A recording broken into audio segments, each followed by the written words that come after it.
So my name's Neil Stewart. I'm going to chair this and try and take you through this afternoon's programme. I'll explain the format. This is a broadcast programme. There are some people watching this live at the moment, and so you can wave to friends and family. I have to tell you that, in fact, in this form of narrowcasting, the live audiences are usually relatively small. But then afterwards, we do get them up to several thousands, and we call it narrowcasting. And gripping though we all are, it's not an entertainment channel, and really people only watch it if it's their day job. But you will all have access to the material afterwards, and the material is designed to be used for training, discussion, provocation, circulation in the new world of the interweb. Our most successful adventures in this have had audiences in excess of 25,000 when we were doing Michael Gove with the Times Higher, and over 100,000 when we were doing live broadcasts on the business pages of the Independent. But it is still narrowcasting, and it is recorded. So everything that you say is on the record. So it's probably worth reminding people of that as we begin. I'm going to make a few introductory remarks. The first thing I want to do is to say that we're not expecting a fire drill. So if you hear a fire alarm, it's for real, and you should follow the little green signs out and assemble outside. If I can check that people on the platform at least turn their mobile phones off. The rest of you are free to tweet.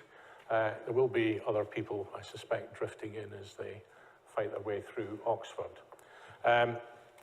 We have an apology from Peter Larange, whose flight was cancelled. He will be here tomorrow, and I am trying to figure out how to find a space for him in the programme, partly because we also want to be able to record his comments.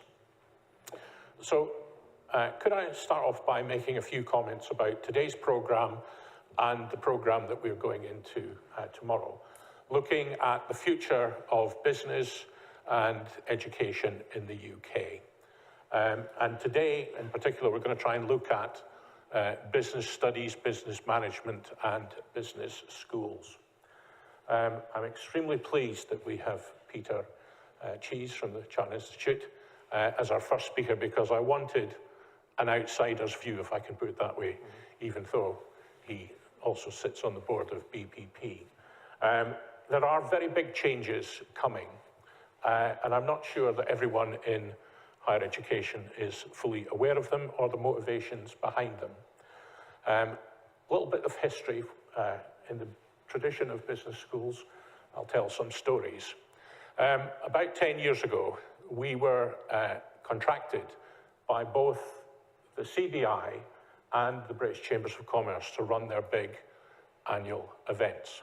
And their problem was that they couldn't get business to attend their business conferences.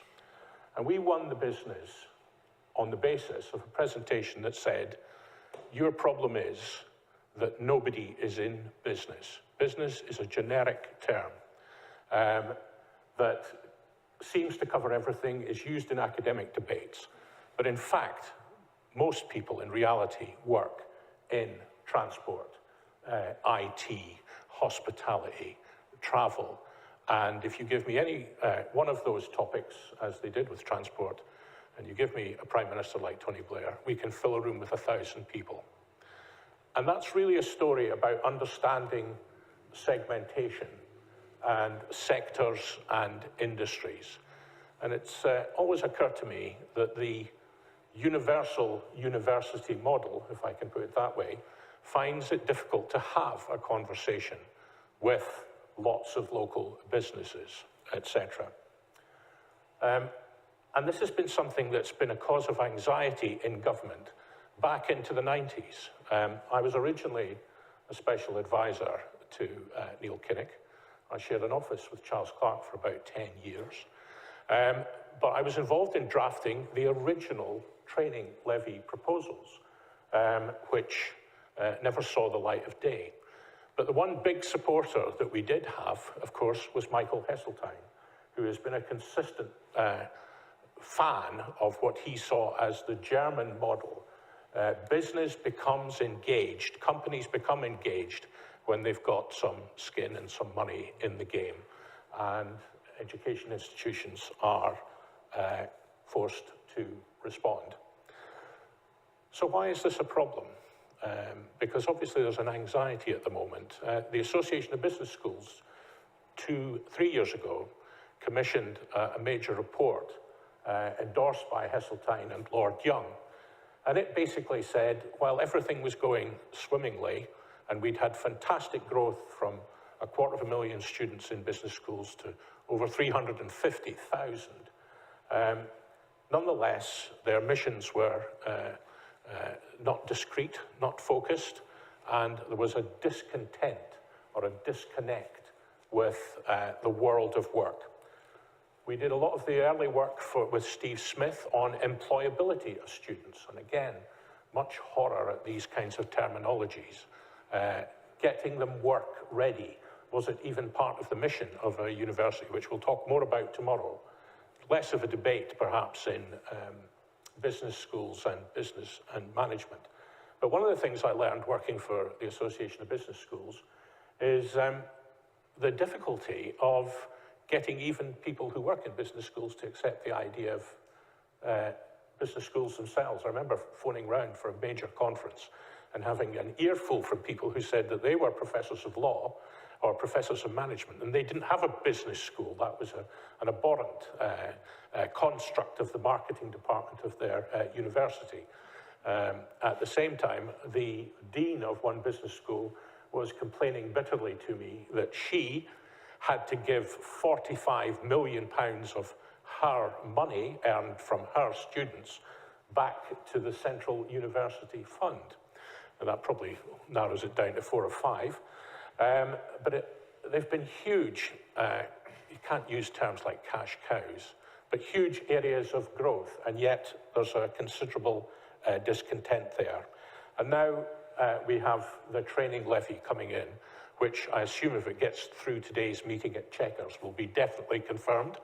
There's been various wobbles over the summer. And that will change things as well. A whole set of new buyers, if you like, will be in the market, informed buyers who will be much less tolerant of poor teaching, lack of connection to particular industries, and various other things. And also they'll be looking for value for money and group deals, many of which exist already. Interestingly, in a lot of business schools, there's a plethora of master's degrees and things, some of which are designed to be more bespoke than people are able to do with the MBAs. But the really big question will be what happens if the student's attitude changes. I think it has been an extraordinary period, and another confession, I'm afraid. I am an ex-NUS president from about 35 years ago, and even then we were complaining about the quality of teaching.